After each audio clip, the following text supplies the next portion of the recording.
एक नई उम्मीद की तैयारी है जीत की। एग्जाम वर्ड में आप सभी का स्वागत है। जीके जीएस के 10 महत्वपूर्ण प्रश्न जो परीक्षा की दृष्टि से इम्पोर्टेंट हैं। भाषा के आधार पर राज्यों का पुनर्गठन किस वर्ष में किया गया था? यह एसएससी सीएचएसएल 2017 में पूछा गया क्वेश्चन है। 1950, 1951, 1952, डी है 1956। इसका सही जवाब 1956। व्याख्या: भाषा के आधार पर राज्यों के पुनर्गठन के लिए केंद्र सरकार ने फजल अली की अध्यक्षता में अन्य सदस्य हृदयनाथ कुंजरू तथा के.एस. पडिक्कर थे। यह आयोग 1953 में गठित किया गया था। इस आयोग ने 16 राज्य और राज्य क्षेत्रों के गठन का सुझाव दिया था, लेकिन राज्य पुनर्गठन अधिनियम 1956 के अंतर्गत 14 राज्यों एवं संघ राज्य क्षेत्रों के गठन का प्रावधान किया गया। प्रश्न नंबर 2, जापान में होन्शु नामक द्वीप किसके लिए प्रसिद्ध है? SSC MTS 2016। ए कोयला, बी लौह अयस्क, सी तेल, डी हीरे। सही ऑप्शन सी तेल। व्याख्या इसकी: होन्शु का अर्थ मुख्य प्रांत है। होन्शु जापानी शब्द है। यह सबसे बड़ा द्वीप है जापान का। यह दुनिया का 7वां सबसे बड़ा द्वीप है। इसका अधिकतर भाग पहाड़ी है जिस पर बहुत से ज्वालामुखी हैं। यह द्वीप तेल, जस्ता और तांबा के लिए प्रसिद्ध है। प्रश्न नंबर 3, भारत में किस गवर्नर जनरल को स्थानीय स्वशासन का पिता कहा गया? UP triple SC. प्रश्न number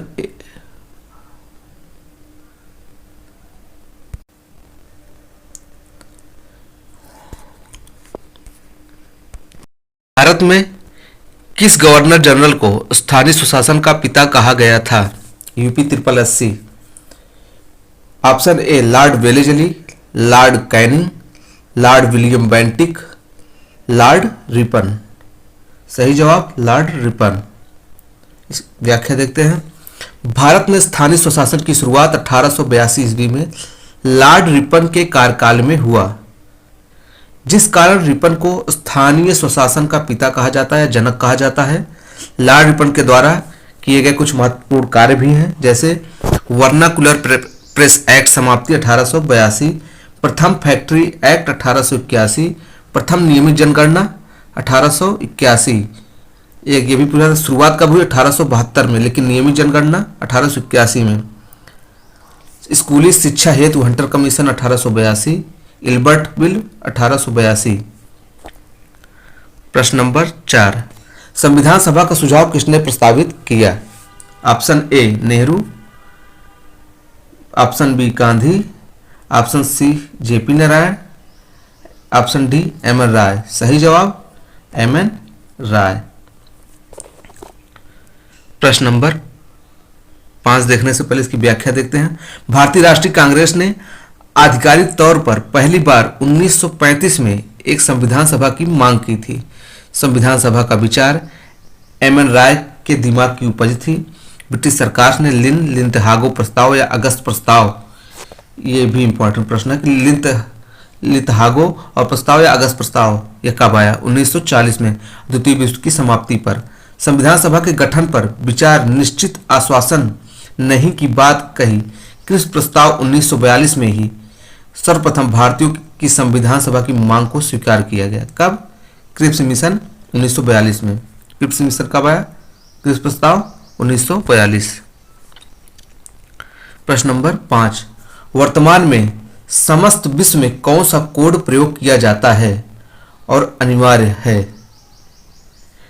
option A ASCII, option B whole earth code, option C EBCDIC, option D ISCII।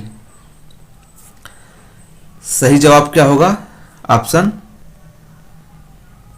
ए। आइए इसकी व्याख्या देखते हैं। America standard code for information interchange, इसका फुल फॉर्म है ASCII का। यह कंप्यूटिंग टेस्ट को निरूपित करता है। यह ASCII कोड में 7 या 8 बिट का इस्तेमाल होता है।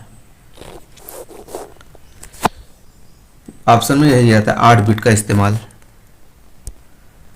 प्रत्येक वर्ष, ये प्रश्न नंबर 6, प्रत्येक वर्ष कितने नोबेल पुरस्कार दिए जाते हैं?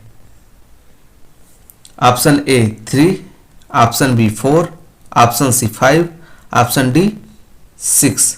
सही जवाब ऑप्शन D 6। व्याख्या देखते हैं।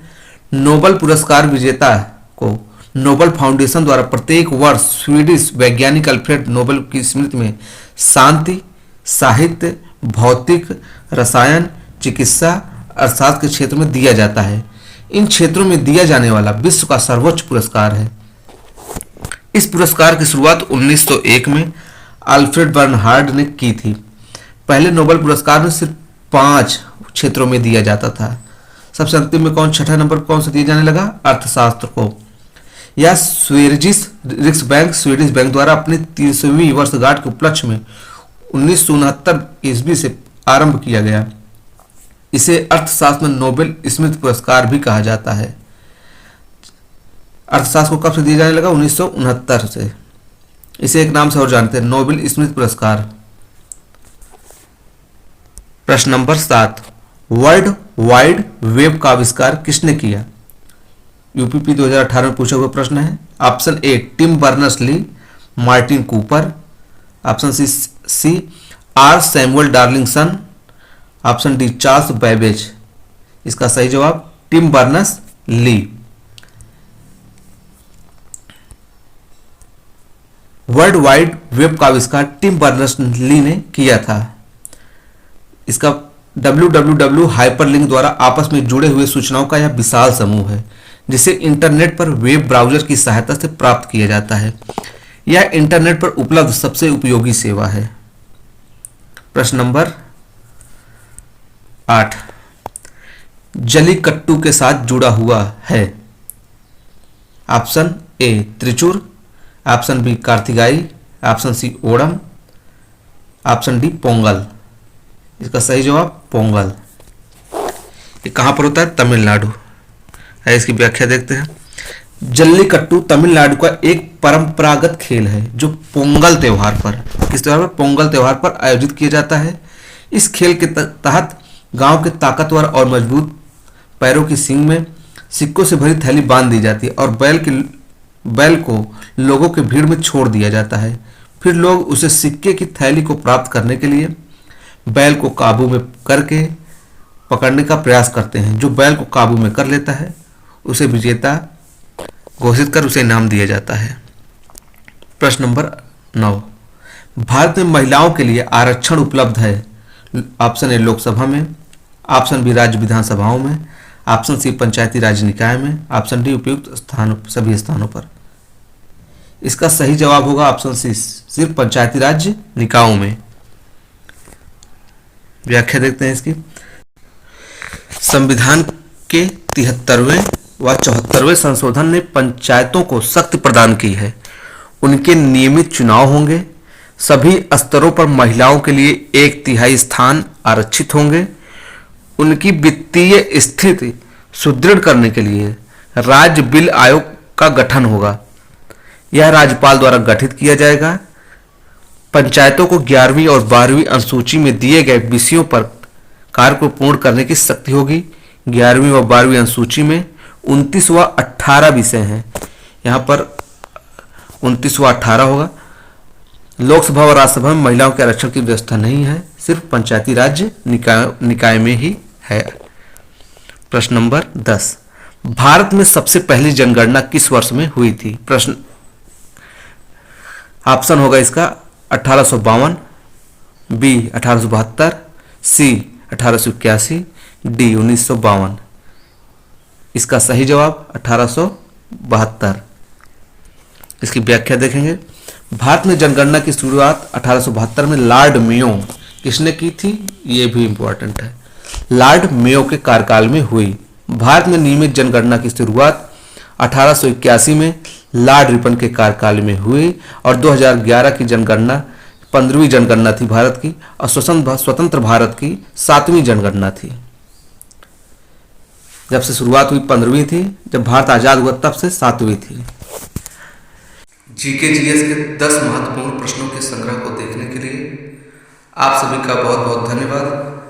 एग्जाम वर्ष से जुड़े, चैनल को सब्सक्राइब और लाइक करना न भूलें। बहुत बहुत धन्यवाद।